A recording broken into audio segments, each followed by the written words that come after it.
I get my own show. I know. I get my own show. Are you getting a new show? The only thing is I don't have my blanket. You know.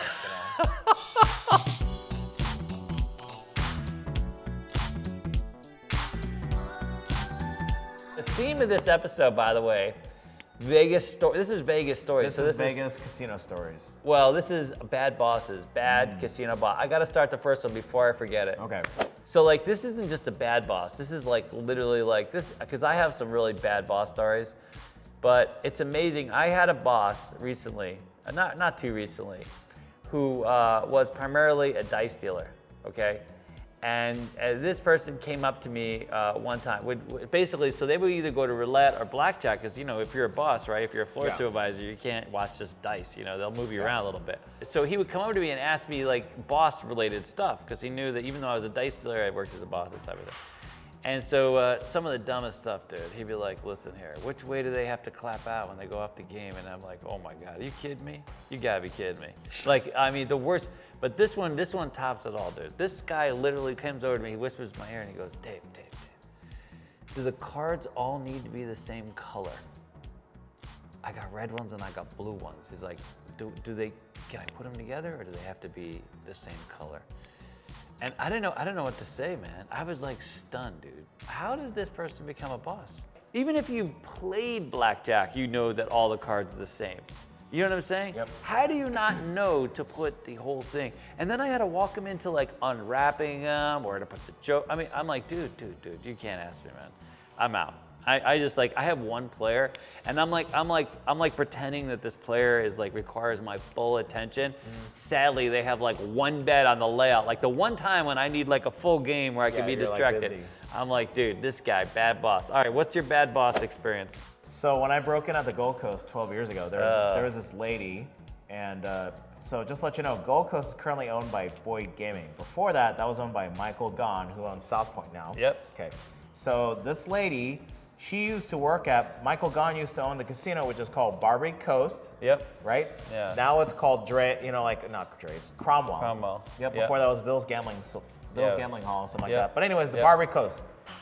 She worked at the Barbary Coast. Yep.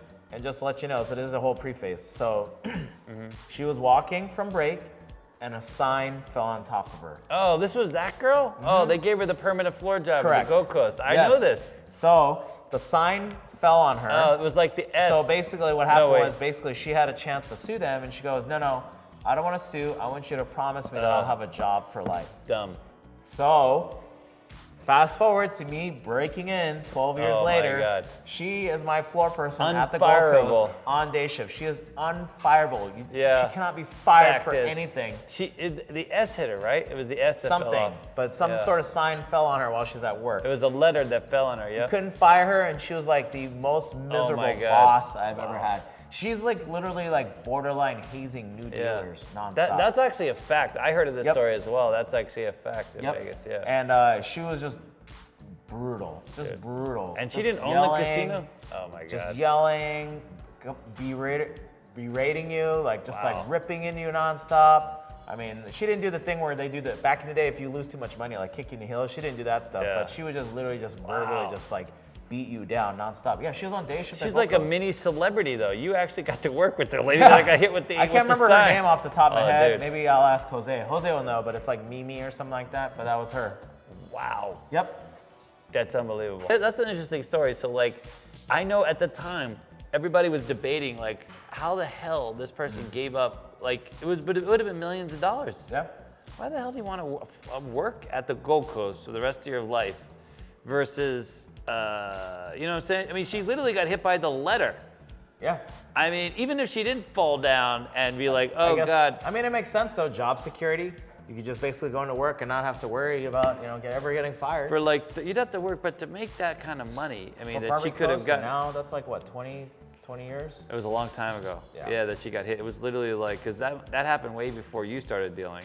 Because I knew of it in the 90s. Yep. It was sometime in the 90s she got hit by that letter.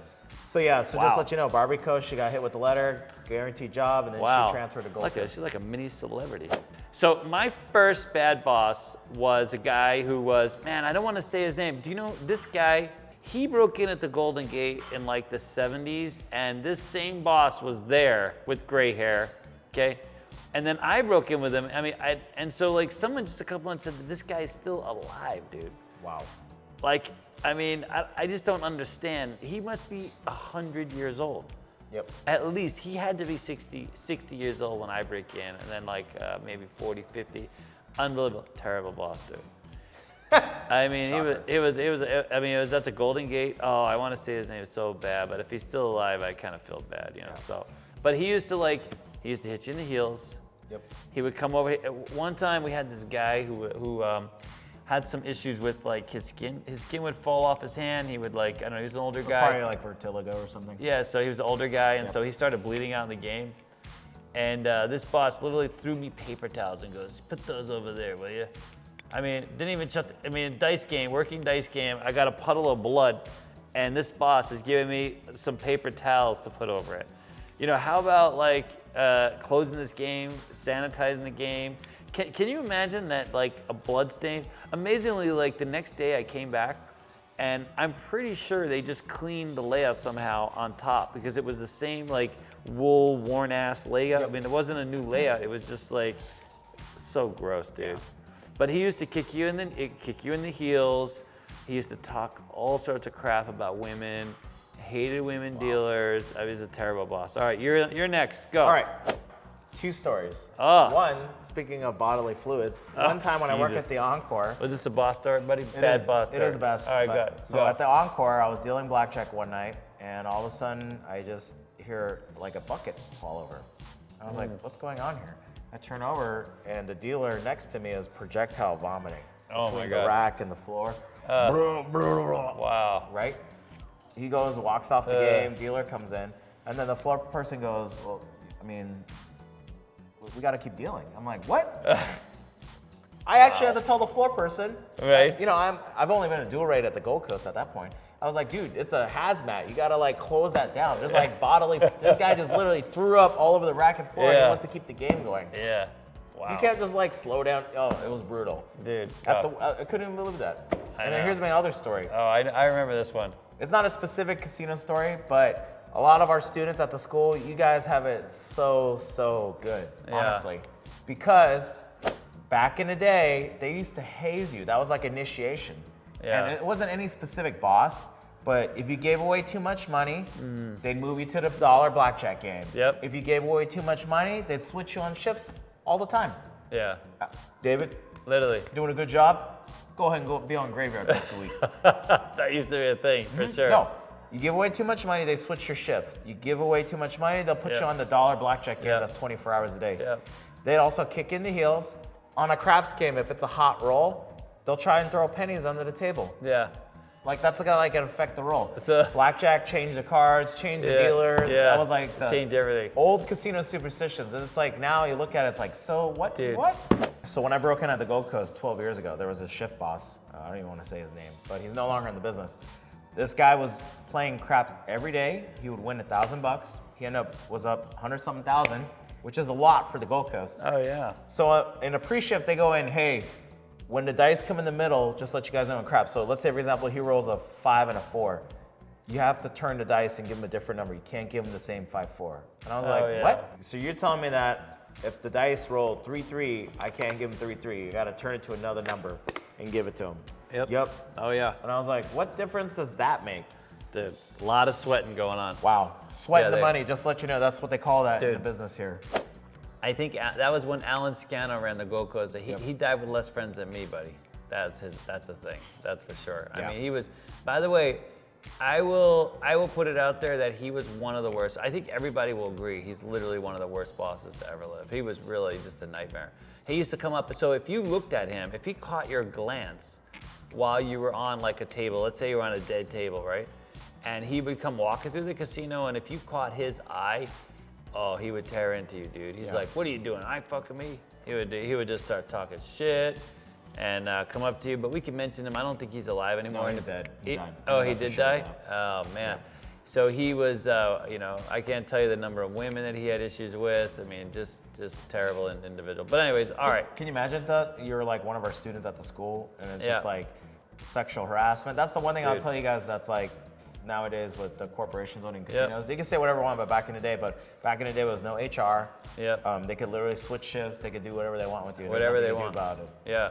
So I had a friend of mine, a girl, actually run down the escalator right in the middle of shift. She was bawling her eyes out. I didn't get it back then. There's no cell phones. She couldn't text me or something. I had to meet her out later on that night to find out what happened. But supposedly he had, he tried something with her. I mean, that was the thing. Yeah. So before I forget. Okay. So I was working at a casino. It was a table for table job. Yep.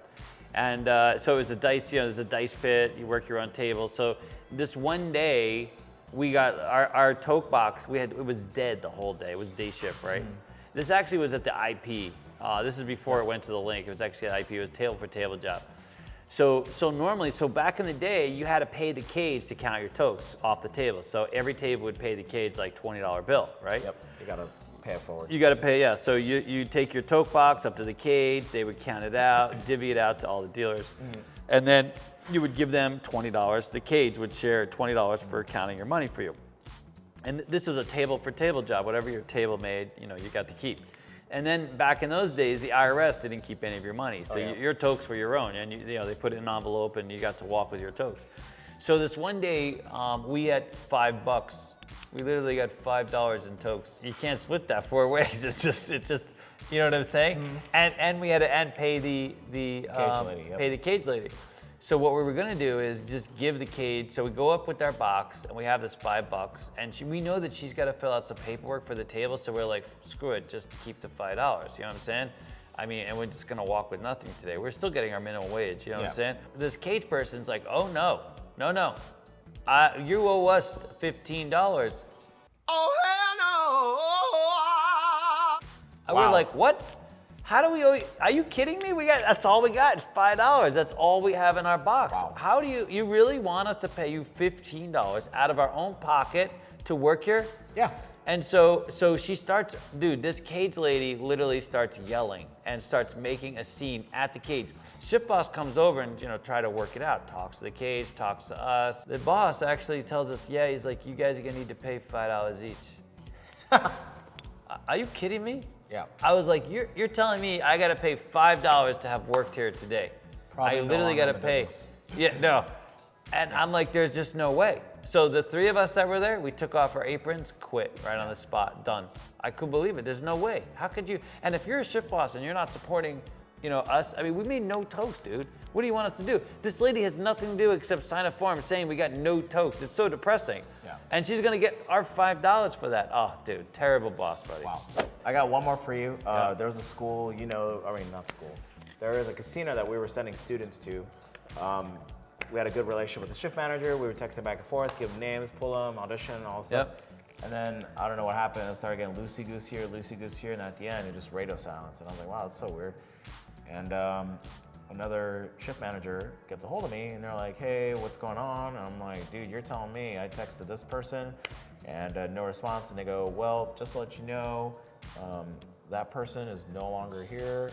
They were caught drinking on the job and passed out while at work. Oh yeah, no, I know, that's hilarious. By the way, that was gonna be, you know what's so weird? This was really, really nice person who just got consumed, had to be like carried off the floor kind of thing. Yeah, pretty bad. Kind of like carried out. Yeah. I don't know if that's a bad boss as much as like just a terrible decision boss. Yeah, but I'm just saying as a shift manager and you're doing that, it just that's sucks. a tough gig. I don't think they're in the business anymore, so.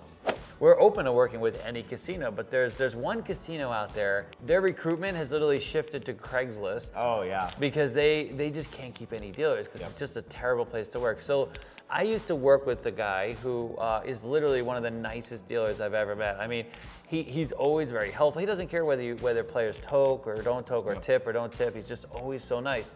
So like this dealer literally, so there's a supervisor at this casino who has a tendency to put their hands, literally aggressively put their hands on dealers that aren't either paying attention or he feels are being rude to him.